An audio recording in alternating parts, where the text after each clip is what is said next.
Welcome back to Bull Sessions here on 680 KFEQ.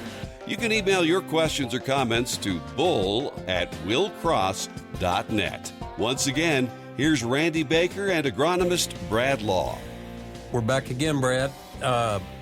For all of those just tuning in, it's a really interesting conversation. Very deep. Very deep and thought-provoking. Thought-provoking. We're sitting here listening to what you do. We're listening from Brad, what he does when he's sitting in the grain lines.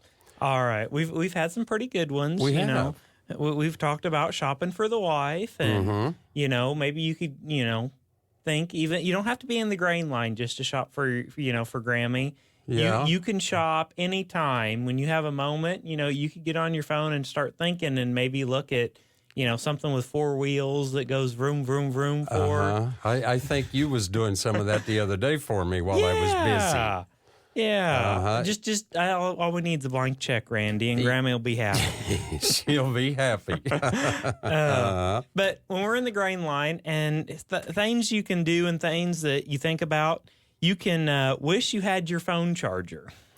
That's a big deal. That I've done that. You get down there to one little thing left, and it just, when it's out, it's out. And then you start thinking of everybody that important might call you. Yeah, and then you can sit there and think, I wonder if I could make it to the bathroom and back before the grain line moves. So, that's always you sit there for hours, and the one time you move away, then everybody moves. That darned old food truck entered in again, didn't it? that reoccurring deal. You need to really weigh that decision. Okay. And another thing you can do while in the grain line, you can wonder if you shut the gate after feeding the cows this morning.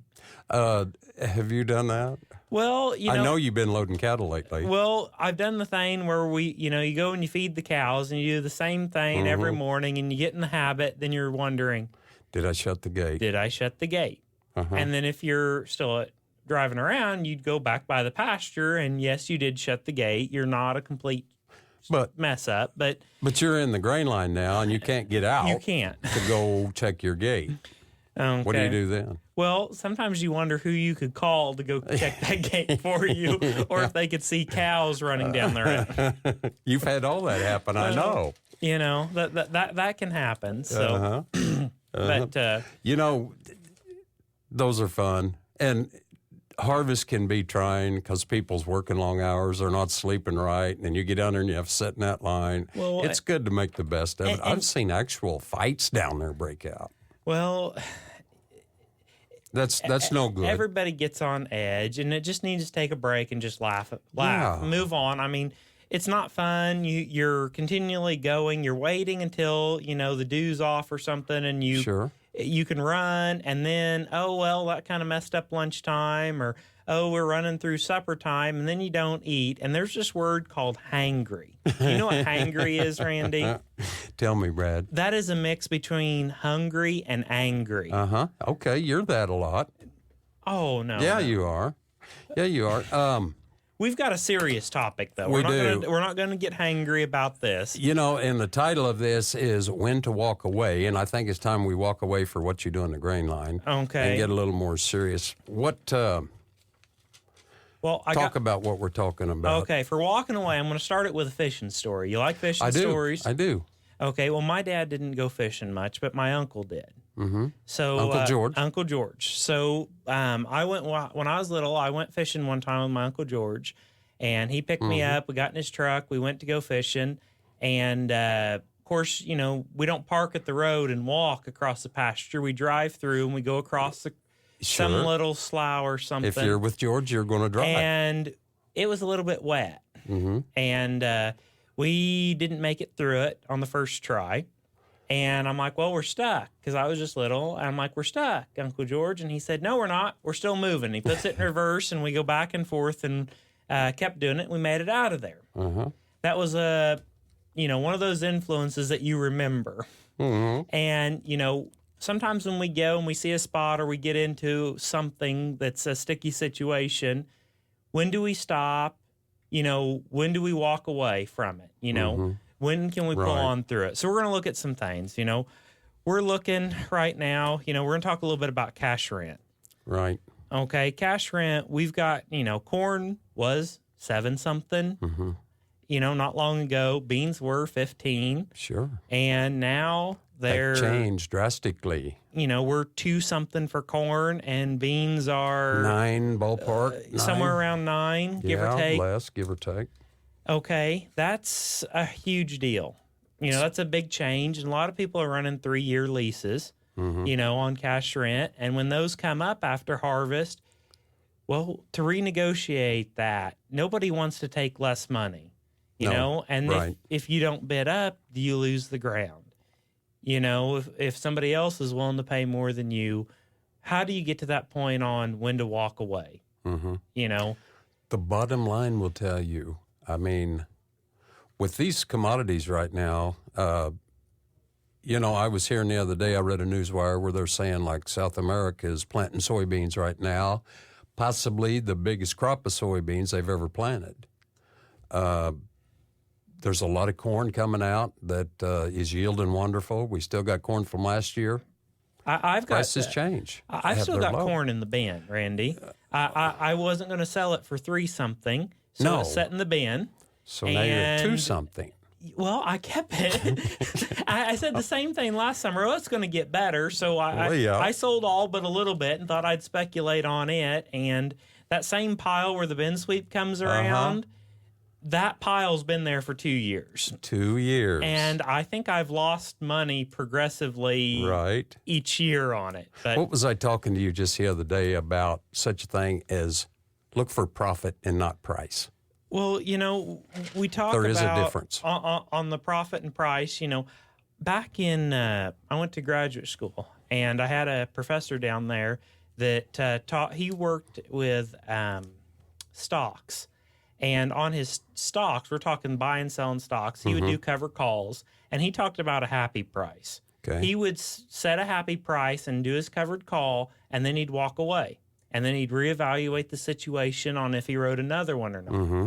And he was playing with, basically what now you could buy a new diesel pickup for. Mm-hmm. He pulled up his trading account online, and that's what the balance was. Mm-hmm. So he was seriously doing that, and he was, very well.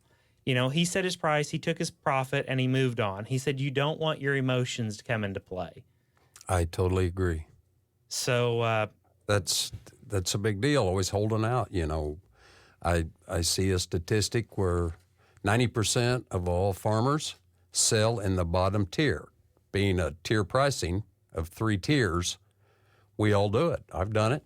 And sometimes it's just easy. Well, it's time, a few years ago, I filled all the bins, and then what wouldn't fit in the bin, we took it to town. Mm-hmm. I wrote down what I sold those loads that went to town for, and then I averaged, and the market went up. Mm-hmm. That paid for a new to me pickup. Just in those 3 bins paid for a pickup because, we waited and we didn't just knee jerk, it's harvest, we got to sell it. Mm-hmm. I got to watch the market, and that year I was good. Mm-hmm. That last load of corn I haven't done so good on, but. Well, at least it's only one. It's not only like one. It's 100,000 bushels sitting there. Oh, that's the good thing about being a small fish. Yeah, that's true. When are you walking away from these cash rents, Brad? Well, that's why I'm working with you, Randy. You did walk away from several hundred acres a couple of years ago, didn't you? Good idea. But you've got to do what fits your style. What equipment do you have? What do you figure your cost is to go over those acres? How can we work this to make money and raise a good crop, But if we short something on an input, if we cut back the fertility, are we going to cut back our yield? Do we drop populations down? Do we up the, what happens on that we can cheapen this up, but are we going to have the top end potential like we did, a few years ago? We had record corn yields. Mm-hmm. The grain lines were huge that year. And what can we do? And another thing, it's not just with cash rent. It's also like with cattle. Sure. Do you feed cows just because Dad always fed cows? I know people that do that. We always sell our calves.